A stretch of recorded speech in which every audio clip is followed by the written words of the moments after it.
অনেকে বলেন জুলাই কি পরাজিত হয়েছে? কোনো লড়াই পরাজিত হয় না। বাংলাদেশে আর একটা লড়াই আসছে, কিভাবে আসবে জানি না, কবে আসবে জানি না, কিন্তু আসবে এবং সেইটা আগের চেয়ে বেশি ভায়োলেন্ট হবে, সহিংস হবে। কেন কইতেছি কারণ ব্যাখ্যা করি। অনেকে কয় আমি নাকি বাংলাদেশটাতে অশান্ত করে রাখিছি, এটা শুনে হাসুম না কান্দুম বুঝবার পারি না। এই মালগুলার ভাব এমন, আমি চুপ করে থাকলে, ফেসবুকে না লিখলে বাংলাদেশ শান্তিতে থাকলে হয়নি। আমার যদি এত হ্যাডম থাকে, ক্ষমতা থাকে, তাহলে তো পুরা বাংলাদেশের মন্ত্রিসভার আমার বাড়ির সামনে এসে আমার পাও ধরে বসে থাকা উচিত। আমি চুপ থাকলে যদি বাংলাদেশ শান্ত থাকে তাহলে তাই করা উচিত, তাই না? যেন আমি চুপ করে থাকি, আমার পাও ধরে বসে থাকা উচিত। দাদা আপনি চুপ করে থাকেন, চুপ করে থাকেন। ক্যাঙ্কা ফ্যাসিস্ট দেখেছেন, ভিন্ন মতকে চুপ করায় দেওয়াটাই তাদের লক্ষ্য। শান্তি মতো মনে হয় চান্দাবাজি আর ধান্দাবাজি করতে পারতেছে না আমার জন্য, তাই এত রাগ এগুলা। বাংলার লুথার কিংও দেশে এসে কইছিল শান্তি আর স্থিতিশীলতার কথা, পারছে শান্তি আর স্থিতিশীলতা আনতে পারে না। আমি একটা নিউজ দেখাই আপনাদেরকে, কয়েকদিন আগের নিউজ। দেশের বিভিন্ন নদ নদী থেকে 7 দিনে 17 জনের মরদেহ উদ্ধার হয়েছে, প্রত্যেকটাই হত্যাকাণ্ড। হাসিনার আমলেও তো এই অরাজকতা ছিল না। দেশের শান্তি স্থিতিশীলতা আসুক, এটা তো সবাই চাইবে। দুনিয়াতে শান্তি স্থিতিশীলতা আসুক, এটা সবাই চাইবে, কোনো সুস্থ মানুষ চাইবে। কিন্তু এই শান্তি আসাটা কি আমাদের ইচ্ছার উপরে নির্ভর করে? সেটা তো করে না। দেশে যে সহসাই শান্তি স্থিতিশীলতা আসবে না, এটা তো আমি অনেক আগে থেকেই বলে আসতেছি। এই বিষয়টা বুঝলো না ছাত্ররা, বুঝলো না প্রফেসর ইউনূস, বুঝলো না বিএনপি, বুঝলো না বাঙ্গু সুশীলেরা আর কিছু জাউরারা। বাংলাদেশে আসলে আসল দ্বন্দ্বটা কি, এটা না বুঝলে আপনি বুঝবেন না বাংলাদেশ কেন শান্ত হবে। বাংলাদেশের রাজনীতিতে আসল দ্বন্দ্ব বা ঝগড়াটা কিন্তু আওয়ামী লীগ বনাম বিএনপি না, জামাত বনাম বিএনপি না, আওয়ামী লীগ বনাম এনসিপি না, ধর্ম বনাম সেকুলারিজম না, কোনোটাই না। আসল ঝগড়াটা হইতেছে একদিকে বাংলাদেশের 800 বছরের মুসলমানদের নিজস্ব রাজনৈতিক আকাঙ্ক্ষা, অন্যদিকে মুক্তিযুদ্ধের চেতনা নামে একটা প্যাকেজ, যেটার পিছনে আছে আসলে ভারতীয় আধিপত্যবাদের প্রজেক্ট, যার লক্ষ্য হইতেছে এই ভূখণ্ডের মানুষকে পরাধীন, শক্তিহীন করে রাখা। তারা বাংলাদেশকে কাঁটাতারে ঘিরে রাখবে, পানি আটকাই দিবে নদীর, সীমান্তে মানুষ মারবে পাখির মতো, সীমান্তের নদীতে কুমির আর সাপ ছাড়বে, যেন বাংলাদেশের মানুষ পার হইতে না পারে। কি ভয়ানক কথা! দুনিয়াতে কোথাও এটা নাই, এরা এটা করবে। ইন্ডিয়ান বর্ডারে বাংলাদেশের মানুষকে উই পোকা বলবে, কিন্তু বাংলাদেশে বাজার ছাইয়া ফেলবে তার পণ্যে। তার বাংলাদেশে বন্দর লাগবে, ট্রানজিট লাগবে। তুমি যারা পছন্দ করো না, নিরন্তর অপমান করো, মর্যাদা দাও না, তার ভূখণ্ড তোমার লাগবে। তো তোমার তো একটাই রাস্তা আছে, যে এটা অনুগত জনসমর্থন সরকার রাখা, এটাই হাসিনা। সেই জন্যই ভারতীয় আধিপত্যবাদের সাথে দ্বন্দ্বটা হাসিনা আমলে চূড়ান্ত রূপ। জার্মান আইনতত্ত্ববিদ কার্ল স্মিথ তিনি বলছিলেন, রাজনীতির আসল প্রশ্ন একটা, বন্ধুকে আর শত্রুকে। যেদিন একটা সমাজ এই প্রশ্নটা সঠিক উত্তর দিতে পারে, সেই দিন সে রাজনৈতিকভাবে জন্ম নেয়। বাংলাদেশের এই প্রশ্নের উত্তর 15 বছর ধরে স্পষ্ট হয়েছে। আওয়ামী লীগ ছিল এই প্রজেক্টের পলিটিক্যাল ভেহিকল, ভারতের পলিটিক্যাল এজেন্ট। 2024-এর জুলাই আগস্টে এই দ্বন্দ্ব নিয়ে লড়াই হইল। হাসিনা পলাইল ঠিকই, কিন্তু দ্বন্দ্ব মিটে নাই, কারণ ছাতাটা তো সরে নাই। বিএনপি এসে সেই একই ছাতা মাথায় ধরিছে, মানে যেই কারণে 1400 মানুষ জীবন দিছে, সেটার মীমাংসা এখনো বাকি। এই দ্বন্দ্ব মিটতে হবে, মিটবেও, কিন্তু কিভাবে? এই আলাপে ঢুকতে হইলে আগে একটা অন্য জিনিস বুঝতে হবে। বাংলাদেশের তরুণদের একটা বিশেষ ক্ষমতা আছে। ক্ষমতা আছে। বাংলাদেশের প্রত্যেকটা প্রজন্ম রাষ্ট্রের বিরুদ্ধে দাঁড়ানোর ট্রেনিং পেয়েছে। সে রাষ্ট্রকে, তার কোয়ার্সিভ মেশিনারিকে, তার দমন পীড়নের যন্ত্রকে, এটাকে কনফ্রন্ট করছে, মোকাবেলা করছে। প্রত্যেকবার আগের চাইতে বেশি ভায়োলেন্ট হয়েছে সেটা। সব জেনারেশন করছে। সিকোয়েন্সটা দেখেন। প্রথম ট্রেনিং 1972, ভাষা আন্দোলন। 144 যারা ভেঙ্গে রাষ্ট্রের গুলির সামনে দাঁড়াইলো ছাত্ররা, সালাম, রফিক, জব্বার, বরকত গুলি খাইলো, কিন্তু পিছায় নাই। এই অভিজ্ঞতা গেছে পরের প্রজন্মে। এই মেমোরি কোনো বই থেকে ট্রান্সমিট করেনি, শরীর দেওয়া হয়। লড়াই করা মানুষটা পরের জনকে দেখে কিভাবে লড়তে হবে। ফরাসি আলজেরিয়ান চিন্তাবিদ ফানো নাম আসল উচ্চারণটা, উনি বলছিলেন, পরাধীন জাতিগোষ্ঠী লড়াইয়ের ভিতর দিয়ে নিজেকে চিনতে শেখে। প্রত্যেকটা মৃত্যু পরের প্রজন্মের পাঠ্য বই হয়ে ওঠে। আমেরিকান সমাজবিজ্ঞানী চার্লস টিলি উনি বলছিলেন একটু অন্যভাবে একই কথা। উনি বলছিলেন যে আন্দোলনের একটা রেপার্টোয়া থাকে, রেপার্টোয়া তৈরি হয়। রেপার্টোয়া কি? মানে লড়াইয়ের কৌশলগুলা এক শরীর থেকে আর এক শরীরে বয়া যায়, ট্রান্সমিট হয় প্রজন্ম থেকে প্রজন্মে। এরপরে আসলো 1969, যাদের বাবা চাচা 52 সেই ছেলেগুলোকে দেখছে, তারা দেখছে কিভাবে গুলির সামনে দাঁড়াইতে হয়, কিভাবে লাশ নিয়ে মিছিল করতে হয়, কিভাবে না পিছাইতে হয়। সেই বাবা চাচাদের ছেলেরা এবার রাস্তায়। আসাদ, মতিউর, 52 ট্রেনিং 69-এ অ্যাক্টিভেটেড হয়েছে। এইবার শুধু পুলিশ না, আজ তো আর্মি নামছে, প্যারামিলিটারি নামছে, আগের চাইতে ভাইলেন্ট। উড়াই দিল তারা আইয়ুব খানকে। এরপরে 71, 69-এর ট্রেন্ড তরুণেরা এইবার অস্ত্র হাতে, যারা 69-এ পুলিশকে কনফ্রন্ট করছে, প্যারামিলিটারিকে কনফ্রন্ট করছে, তারাই 71-এ পাকিস্তানি আর্মিকে কনফ্রন্ট করতেছে। 9 মাসের ফুল স্কেল যুদ্ধ, আগের চাইতে অনেক বেশি ভায়োলেন্ট। প্যাটার্নটা দেখেন, প্রত্যেকটা প্রজন্ম আগে ট্রেনিং রিসিভ করছে, প্রত্যেকবার এসকেলেট করতেছে কনফ্রন্টেশন।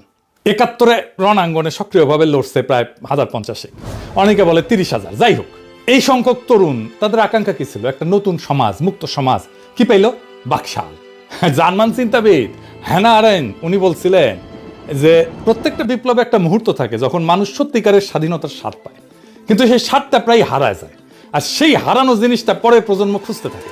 আরেন্ট এই হারানো জিনিসটাকে বলতেছিলেন বিপ্লবের লস্ট ট্রেজার, মানে হারানো ধন। 71 সেই প্রজন্মের তরুণের কাছে সেরকম একটা হারানো ধন।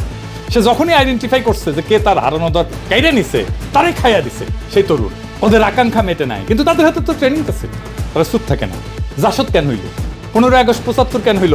7 নভেম্বর কেন হইল? জেল হত্যা, জিয়া হত্যা, প্রত্যেকটা ঘটনায় কারা ছিল? রণাঙ্গনের মুক্তিযোদ্ধা, যাদের লড়াইয়ের ট্রেনিং সবচেয়ে সাপ। তারাই আবার লড়াই শুরু করছে একজন আর একজনের বিরুদ্ধে, কারণ তাদের আকাঙ্ক্ষা মেটে না। জার্মান চিন্তাবিদ ভাল্টার বেনিয়ামিন উনি বলছিলেন প্রত্যেকটা প্রজন্ম পূর্ববর্তী প্রজন্মের অসমাপ্ত দাবি বহন করে। সেই দাবি যতদিন না মটে ততদিন সে বারবার ফিরে ফিরে আসে। এটা মনে রেখেন, আমরা পরে আবার এখানে আসবো। এরপরে আসলো 90, আমাদের জেনারেশন রাজপথে লড়াই করলো, সে হিরোইক লড়াই। 24-এর মতো না, কিন্তু একটা হিরোইক লড়াই করছে আমাদের জেনারেশন। নূর হোসেনের জীবন দেওয়া, কি কাব্যিক জীবন দেওয়া। বুকে পিঠে লিখলো গণতন্ত্র মুক্তি পাক, স্বৈরাচার নিপাত যাক। এরপরে আমাদের ট্রেনিং হলো 2013-তে। 28 ফেব্রুয়ারি 2013 মৌলানা সাইদির ফাঁসির রায়ের পরে সারা দেশ রাস্তায় নামলো, সারা দুনিয়াতে নামছিল। শুধু ইসলামপন্থী তরুণেরা না, সারা দেশের সমস্ত মানুষ। বাঁশখালী, চাঁপাইনবাবগঞ্জ, বগুড়া, লক্ষ্মীপুর, তারপর 5 দিনের শাপলা চত্বর, হেফাজত। এটা নতুন প্রজন্মের প্রথম বড় ট্রেনিং। সংগঠিত ইসলামিক যুবশক্তি প্রথমবার রাষ্ট্রীয় ভায়োলেন্স ফেস করে। 2018 সালে নিরাপদ সড়কের আন্দোলন, স্কুল কলেজের কিশোরেরা রাস্তায়, ছাত্রলীগের হেলমেট বাহিনী। এই বাচ্চারা শিখলো একটা নতুন জিনিস, সোশ্যাল মিডিয়াকে কিভাবে ব্যবহার করতে হয়। তারা শিখলো ছাত্রলীগ কিরকম জাউরা হইতে পারে, কেমন বর্বর হইতে পারে। এই 2018 স্কুলের ছাত্ররাই 2024-এ এসে ইউনিভার্সিটির ছাত্র। চূড়ান্ত ক্লাস পাইলো তারা। ওই ট্রেনিং থেকে ফিরে আসা ছাত্ররাই চূড়ান্ত ট্রেনিং পেল 2024-এ। আর্মি, পুলিশ, র্যাব, বিজেপি সব একসাথে নামছে। হেলিকপ্টার থেকে গুলি, 1400 লাশ তবু পিছায় নাই। এই 2024 পৃথিবীতে অনন্য। কেন? দুনিয়ার আর কোথাও বাংলাদেশের 24-এর মতো ঘটনা ঘটে নাই। তিউনিসিয়ায় 2011-তে কি হয়েছিল? আর্মি প্রেসিডেন্টে গুলি চালানোর হুকুম মানে উপরের লেভেলে। মিশরে আর্মি কাউন্সিল বসে সিদ্ধান্ত নিল মোবারক যাবে উপর থেকে। ইন্দোনেশিয়ায় আর্মি চিফ সুহার্তোকে যায় বললো যে চলে যান, উপর থেকে আসলো। ফিলিপিন্সে 86-তে, সার্বিয়াতে 2000, শ্রীলঙ্কা 2022, সব জায়গায় একই গল্প। মিলিটারির উপর লেভেল ক্যালকুলেশন করছে, অঙ্ক করছে, তারপরে বলছে চলে যান। বাংলাদেশে কি হয়েছে? উল্টা। জেনারেলরা ছিল হাসিনার অনুগত, গুলি চালাইতে চাইছিল। ওয়াকার তো হাসিনার আত্মীয়, কিন্তু সৈনিকেরা, জুনিয়র অফিসাররা যারা ফিল্ডে ছিল, তারা গুলি চালাইতে রাজি না। কেন? কারণ ওই রাস্তায় তাদের ভাই, তাদের কাজিন, তাদের প্রতিবেশীর ছেলে। সৈনিকের মা ফোন দিচ্ছে, বলছে বাবা গুলি করিস না। রুশ বিপ্লবী টটস্কি 1917 সালে ফেব্রুয়ারি বিপ্লব নিয়ে লিখছিলেন, সৈনিক হঠাৎ করে সৈনিক হওয়া বন্ধ করে দিল। মানে ইউনিফর্ম পরা মানুষটার পেছনের সিভিল মানুষটা ইউনিফর্মকে ছাড়াই গেল।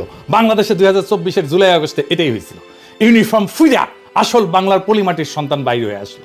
পুলিশ শেষ পর্যন্ত হাসিনার অনুগত, ইন্টেলিজেন্স অনুগত, কিন্তু আর্মির জুনিয়র অফিসার, ফিল্ডের সৈনিক এরা না। শেষ দিনে আর্মির সৈনিকেরা তো পুলিশের বিরুদ্ধেও দাঁড়াইছে, গুলি করছে পুলিশের বিরুদ্ধে। জেনারেলরা যখন বুঝলো সৈনিকেরা আর গুলি চালাবে না, জেনারেলরা বাধ্য হইলো হাসিনাকে যে বললো আপা পালান, হেলিকপ্টার রেডি।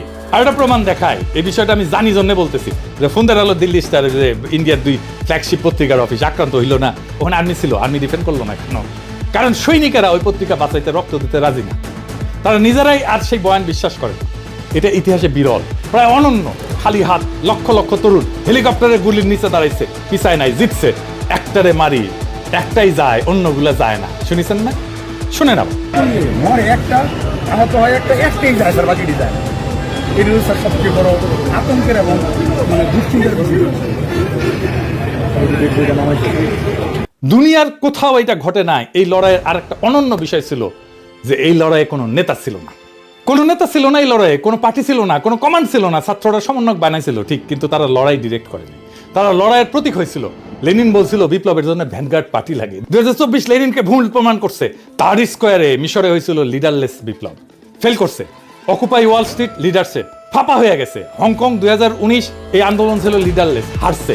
বাংলাদেশ 2024 দুনিয়ার একমাত্র লিডারলেস বিপ্লব যেটা একটা ফাংশনাল ফ্যাসিস্ট সরকারকে ফেলতে পারছে। কিভাবে সম্ভব হইল? কারণ লড়াইয়ের ট্রেনিংটা কোনো অফিসে স্টোর করা ছিল না, কোনো নেতার মাথায় স্টোর করা ছিল না, কোনো প্রফেসর ইউনূসের মাস্টার মাইন্ড ছিল না, কোনো মেটিকুলাস ডিজাইন ছিল না। এটা ছিল 1.5-2 কোটি তরুণের শরীরে গাথা। ফরাসি দার্শনিক পিয়ের বোর্দিউ একটা কথা বলছিলেন, হ্যাবিটাস মানে শরীরে গাথা অভ্যাস। বাংলাদেশের তরুণদের শরীরে গত 75 বছর ধরে এটা গাথা, প্রজন্মের পর প্রজন্ম ধরে কিভাবে রাষ্ট্রের সামনে দাঁড়াইতে হয়, কিভাবে ছোট থেকে বড় রাষ্ট্রের দমন পীড়নের অ্যাপারেটাস, যেটাকে বলা হয় কোহেসিভ অ্যাপারেটাস, তারে পরাজিত করতে হয়। এটা ক্লাসরুমের জ্ঞান না, এটা শরীরী জ্ঞান, বইয়ে লেখা না, রক্তে লেখা। কোনো নেতাকে অ্যারেস্ট করে এই জ্ঞান মোছা যাবে না, কোনো সংগঠন নিষিদ্ধ করে বন্ধ করা যাবে না, কারণ এইটা 1.5 কোটি শরীরের মধ্যে আছে। 2024 ঘটছিল কি কারণে? ভারতীয় আধিপত্যের বিরুদ্ধে মুক্তিযুদ্ধের চেতনার নামে যে ছাতা, সেটা সরানো। বিএনপি ক্ষমতায় আসার পর কি করতেছে? সেই ছাতাটাই আবার মাথায় ধরতেছে, সেই আওয়ামী বয়ান আবার তারা আনতেছে। ভারতের সাথে যে অসম চুক্তি, সেগুলো নিয়ে কথা নাই। আদানি নিয়ে চুপ, ক্যাপাসিটি চার্জ নিয়ে চুপ, সীমান্তে হত্যা নিয়ে চুপ, ট্রানজিট নিয়ে চুপ। ইতালির চিন্তাবিদ গামসি একটা কথা বলছিলেন, প্যাসিভ রেভলিউশন, মানে বিপ্লবের এনার্জিটা শোষণ করে নাও, কিন্তু আসল পরিবর্তনটা হইতে দিও না। সিস্টেম যেভাবে চলতেছিল সেভাবেই চালাও। লোকজনকে বলো তোমার বিপ্লব সফল হয়েছে। বিএনপি এখন এই কাজটাই করতেছে। আগের পুরনো বন্দোবস্ত, পুরনো ব্যবস্থা, পুরনো সিস্টেম সব নিয়ে আসছে। এটাই প্যাসিভ রেভলিউশন, মানে যেই দ্বন্দ্বটা মেটানোর জন্য 1400 মানুষ জীবন দিছে, সেটা আবার চাপা পড়ছে। এটা বিশ্বাসঘাতকতা। এখন প্রশ্ন, এরপরে কি হবে? আরেকটা লড়াই আসবে, অবধারিত। কেন বলতেছি অবধারিত? দেখেন, 4টা জিনিস একসাথে আছে। এক, দ্বন্দ্বটা মেটে নাই। যে দ্বন্দ্বটা নিয়ে লড়াইটা শুরু হয়েছিল সেটা তো মেটে নাই। ভারতীয় আধিপত্যবাদ আর বাংলাদেশের মুসলিম জনগণের আকাঙ্ক্ষার ঝগড়া, দ্বন্দ্ব, সেটা যেখানে ছিল সেখানেই আছে। মাঝখানে 1400 লাশ পড়ছে, এছাড়া আর কিছু বদলায় নাই। 2, রাষ্ট্রের ভয় শেষ। আগে মানুষ ভাবতো পুলিশ আসবে, ডিবি আসবে, ডিজিএফআই আসবে, সামনে দাঁড়াইলে মরবো। এখন 1.5-2 কোটি তরুণ জানে দাঁড়াইলে মরতে পারি, কিন্তু জিততেও পারি, এবং জিতছেও তারা। 3 নাম্বার, কোনো প্রতিষ্ঠান নাই যেটা আকাঙ্ক্ষাকে শান্তিপূর্ণভাবে পূরণ করতে পারে। বিএনপি পারবে না, স্ট্রাকচারালি পারবে না। 4 নাম্বার, ট্রেনিং জনগণের ভেতরে গাথা আছে, এটা মোছা যাবে।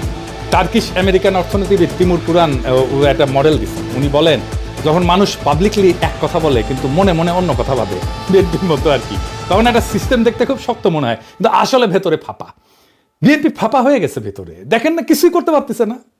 সে ওই ধর্ষিতা শিশুর বাসায় গেছিল, রামিসার বাসায় গেছিল, যে ভুয়া ভুয়া শুনছে, দেখেন।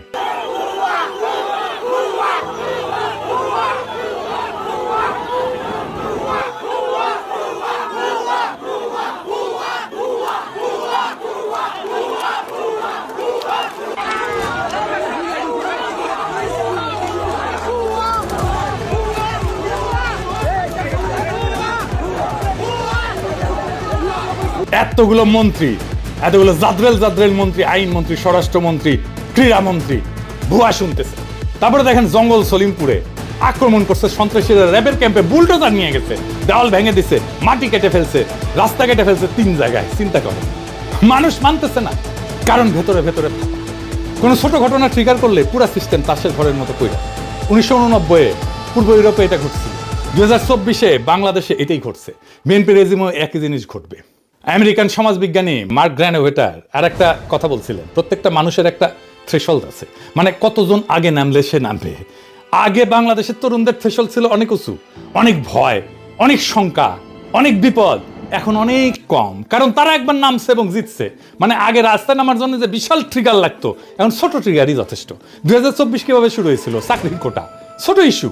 হাসিনার একটা বাক্য, রাজাকার, রাজাকারের পোলাপান, পুরা দেশ জ্বলে উঠলো, ছোট ট্রিগার। পরের ট্রিগারটা কি হবে জানি না, কিন্তু এর চেয়ে ছোট হবে। হইতে পারে একজন তরুণের পুলিশের হাতে মৃত্যু, হইতে পারে একটা ভাইরাল ভিডিও, হইতে পারে ভারতের সাথে নতুন চুক্তি, হইতে পারে কোনো মন্ত্রীর একটা বেফাস মন্তব্য। বাংলাদেশ এখন প্রত্যেক দিন 100টা সম্ভাব্য ট্রিগারের মধ্যে দিয়ে হাঁটতেছে। কোনো একটা ক্লিক করবেই, আপনি লিখে রাখতে পারেন। বাংলাদেশের তরুণদের শরীরে এখন 3টা জিনিস একসাথে আছে। প্রথম জিনিস, 75 বছরের ট্রেনিং আছে, 52 থেকে 2024, শরীর থেকে শরীরে যেটা ট্রান্সমিশন হয়েছে, এই কোড মোছা যাবে। দ্বিতীয় জিনিস, জয়ের স্মৃতি। তারা জানে ফ্যাসিস্টকে নামানো যায়, তারা জানে বর্বর শাসককে নামানো যায়, এই কারণে একবার নামাইছে খালি হাতে। তৃতীয় জিনিস, অসমাপ্ত একটা দাবি, 1400 শহীদের দাবি, যেই দাবিটা বিএনপি চাপা দিতে চাইতেছে। নতুন সংবিধানের দাবি, জুলাই সনদের দাবি, যেটা বিএনপি চাপা দিতে চাইতেছে, প্রতারণা করতেছে। এই 3টা একসাথে থাকলে সেই সমাজের শান্তি থাকে না। বেনিয়ামিন বলছিলেন, অসমাপ্ত প্রত্যেকটা প্রজন্মের দাবি পরের প্রজন্মের ঘাড়ে চাপে, ঘাড় ফাঁকা হয় না যতদিন না দাবিটা মেটে। বিএনপি যে ছাতাটা ধরছে, সেইটা আজকে ধরতে পারতেছে, কাল পারবে না, পরশু পারবে না, কারণ ছাতার নিচের মাটি বদলাই গেছে, মানুষ বদলাই গেছে, ভয় বদলাই গেছে, মানুষের বিপদের ধারণা বদলাই গেছে। 2024-এর পরে বাংলাদেশ যে বদলাই গেছে, এটা কোনো একক মানুষের পক্ষে, কোনো একক দলের পক্ষে, এমনকি সব রাজনৈতিক দল এক হইলেও বাংলাদেশকে সামাল দেওয়া যায়। সেজন্য জাতীয় সরকার চাইছিলাম আমরা, সব রাজনৈতিক দল শুধু না, সিভিল সোসাইটি থেকে প্রফেসর ইউনূসের মতো লোক নিয়ে একটা ব্যাপক ঐক্য করে ভেরি পপুলার সরকার হইলে সামাল দিতে পারে। তাদের কাজ হবে 5টা জিনিস ডেলিভার করা: নতুন সংবিধান, ভারতের আধিপত্যের অবসান, ইতিহাসের লিগেসি ঠিক করা, লুটপাট আর দুর্নীতির বিচার, হাসিনার বিচার, অর্থনীতির পুনর্গঠন।